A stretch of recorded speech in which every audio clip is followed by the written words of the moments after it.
บายดีเนาะมื้อนี้ก็สิได้มาเฮ็ดวิธีการหรือว่าสอนติดตั้งโปรแกรม IDM เนาะซึ่งหลายๆคนก็สิฮู้และก็เคยนำใช้เนาะหรือว่าเป็นอินเทอร์เน็ตดาวน์โหลดมันจะเมนนะเข้าไปซอกคอนเดอร์ไฟล์ของมันเลยนะนี่นะ IDM เวอร์ชัน6.30นะแล้วมันคลิกไปเลย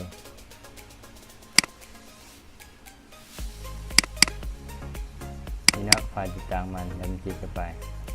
กด next นะมันจะไปอยู่ที่ซองโปรแกรมไฟล์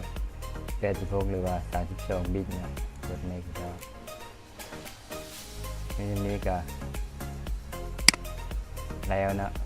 การติดตั้งกับบริษัทเวลาเดินพบปันไดเนาะอันนี้มันบอกวิธีการไปขยายมันไปขยายเพื่อให้มันดาวน์โหลดได้อยู่ในเบราว์เซอร์ได้เองเนาะหรือว่าจะเป็น Google Chrome บ่ Firefox อย่างต่างๆเนาะBaidu บ่เข้าไปตามนี้เลยนะแล้วว่าผู้ใดหากว่ามันบ่ขึ้น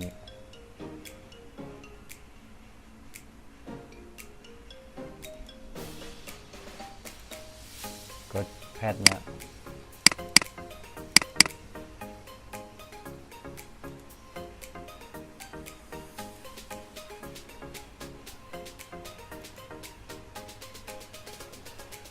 ใส่ชื่อมันนะ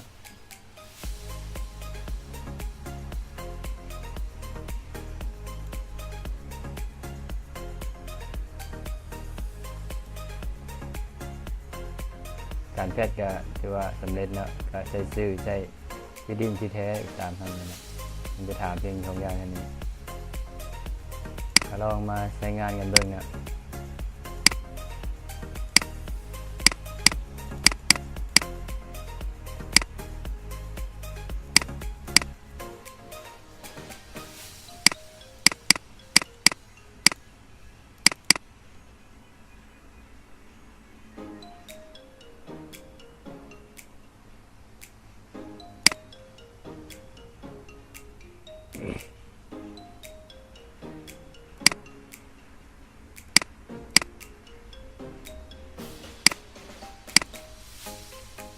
กดตรงนี้นะเพื่อเพิ่มขยายเบิ่งว่ามันเปิดแล้วบ่นี่นะมันจะเปิดแล้วมันจะเข้ามาเองเลยนี่คือส่วนขยายทั้งเบิดที่อยู่ในเรียกว่าโปรแกรมอ่านนะลองฟังเบิ่งจากเพลงนี้ได้นะ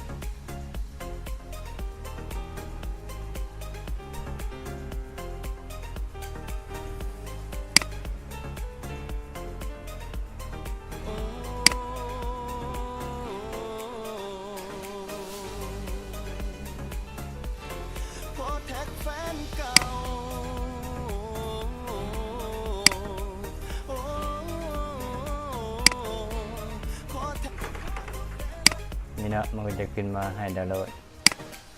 กดดาวน์โหลดเลือกไฟล์หรือมาเลือกที่จะดาวน์โหลดนะก็กดดาวน์โหลดไปเลยนะลองเบิ่งเลยอินเทอร์เน็ตมีไวบันไดการเริ่มเรียกโหลดนะพอจวดดีว่าโอเคอยู่นะอยู่โอเคหรือว่าตกลงสัญญาณตกลงโหลดบ่ได้ช้าเนาะขอยุดเนาะ